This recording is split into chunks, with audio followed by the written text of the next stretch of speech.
The longtime supporters of legalizing marijuana say an undercover Fox 5 I-Team investigation into high school drug dealing troubles them too. Yeah, the investigation into a company called Trill Treats ultimately led to the felony arrest of a 19-year-old who marketed marijuana-laced edibles specifically to minors, to children.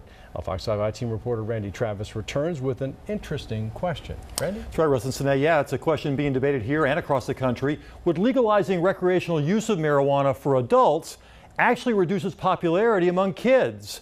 It certainly seems popular here, where we found in some metro schools all you had to do was place your order on Instagram.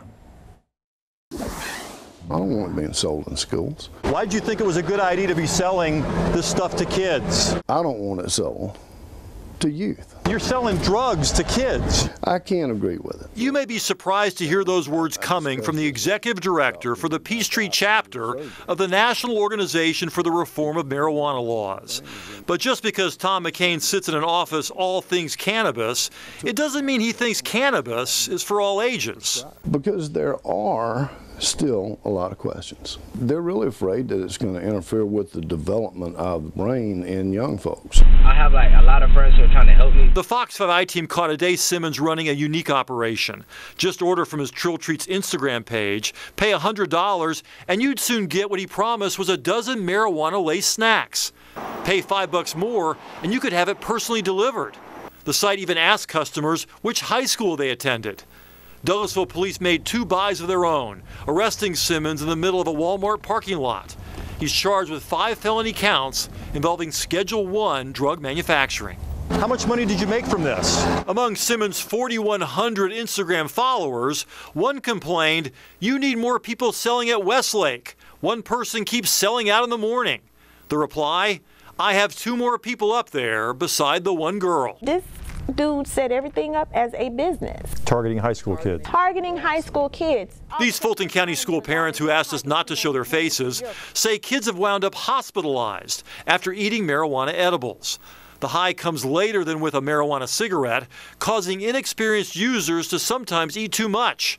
A 19-year-old in Colorado began hallucinating after eating an entire marijuana cookie instead of the suggested 1/3 serving size.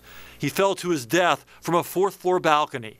An older friend had bought the cookie from a licensed Colorado dispensary. It's not a big deal because it's a snack. It's a treat. It's sweet, and you don't know how much to consume because you're a kid. You don't know. McCain's solution: make pot legal for adults, and not as many kids will think it's cool. If you reduce the market on the black market by putting it behind counters and by regulating the sales of it, then you take part of that off of the general black market, which reduces what goes on in the high schools. If you expected this man to have a different opinion, I think it's the opposite. You'd be right. Brookhaven Police Major Brandon Gurley represents the Georgia Association of Chiefs of Police.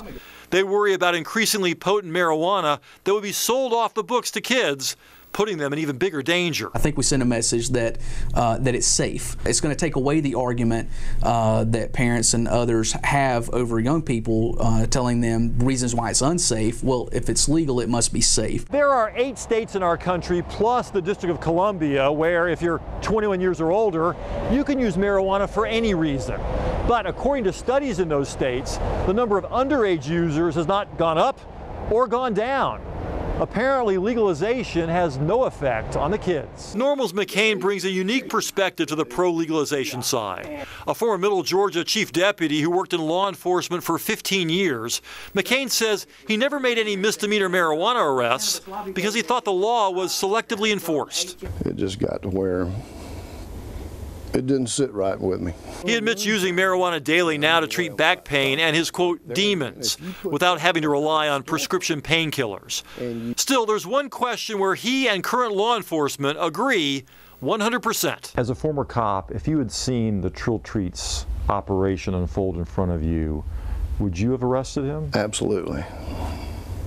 Yeah, there's no doubt about it. Now, those studies vary slightly in those pot-friendly states. In like Alaska and Nevada, underage pot use has gone up a bit. In Colorado and Oregon, it's gone down a bit. But experts say it's really going to take years before we know for sure the true effect of legalizing marijuana on underage users. No. As for the 19-year-old, Addea Simmons, he's still in jail? Yeah, no bond. Actually, hasn't had a bond hearing, has to have one before a Superior Court judge, and hasn't had one scheduled yet, so he could be spending the holidays in the Douglas County Jail. Wow. Randy, thank you so much. Okay, thanks, Randy.